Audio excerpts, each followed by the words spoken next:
Hello everyone, welcome to codewebindia. So in today's video, I'll try to explain how to solve this leetcode problem, leaf similar trees.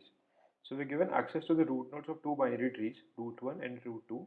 We basically need to return whether these trees, root 1 and root 2, basically have the same number of leaf nodes and they should be equal. So the sequence that is formed from one tree to another tree should be equal, right? So consider this given example. The sequence that is formed from this leaf node is 6, 7, 4, 9, 8. So other tree root 2 should have the same sequence. And if they have the same sequence, we basically return true or else we return false. So as you can see, I've basically drawn two binary trees here. So the sequence of their leaf nodes is 1, 4, 7 and 13 as represented here. And the sequence of this particular example is basically 12, 19 and 67. So both of these are not equal. So hence we return false. Okay. So how to solve this problem? Actually, you can see from this example, we basically need a data structure to store these values. Okay. And then we need to traverse each element, right? Consider this particular example, the starting with the root node 8, 1, right? We basically traverse every single node 8, then we go to 3, then we go to 1, then we go to its left child, then right child, and we basically check the value of the leaf node. So how to check whether a node is a leaf node? So the idea is simple. Basically check if its left children and right children are null. That is basically a leaf node, right? So we basically store all the leaf nodes by traversing every node of a tree inside a data structure and then we append them. Okay, same we do for this particular tree and we save it in the data structure and we basically in the end compare these data structure. Okay, so an ideal data structure would be to use a list, and use DFS traversal for this particular question. So let's just make use of a list. List will be of type integer because will store the values of the leaf nodes inside it. Then let's just say this will be list one.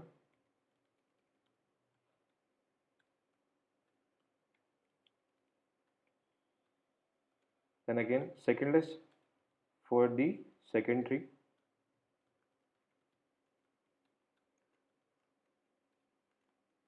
Okay, so we have made two lists, right? Right now they are empty. So we will be storing all these values inside this list.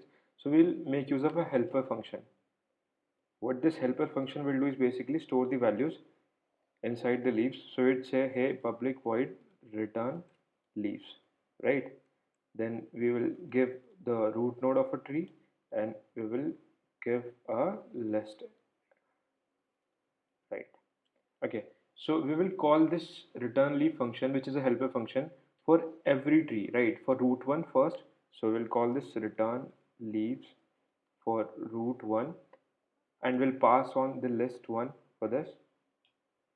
Then we'll call return leaves root 2 and then we'll pass the second list.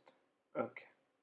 And finally, we will compare whether these lists that we have obtained from the helper functions are equal or not. So if they are equal, that means basically they contain the same sequence of the leaf nodes, right? So the first condition is always to check whether the tree is null or not. So if root is equals to null, we basically do nothing, we return. Then the second condition that I told you about, how do we check whether the node is null or not? So basically if the left child is null and the right child is null, we basically add this particular value to inside the list. So if root dot left is equals to null and root dot right is equals to null, we do nothing. We basically add this inside the list that we have obtained and we return because we have obtained our list, right? And we need to do this for every left child and right child. So that's how DFS works. We first basically traverse this node, then we go to the left, then we go to the left. So this is how DFS usually works and we go to every single node, right? So we need to call this function return leaves for root dot left and then we pass on the list and again we call this function returns leaf root dot right and the list. Okay, so this should do the job. Let's just run it. Yes, it is working fine. Let's just submit it. Yes, 0 millisecond, 100%. Yeah.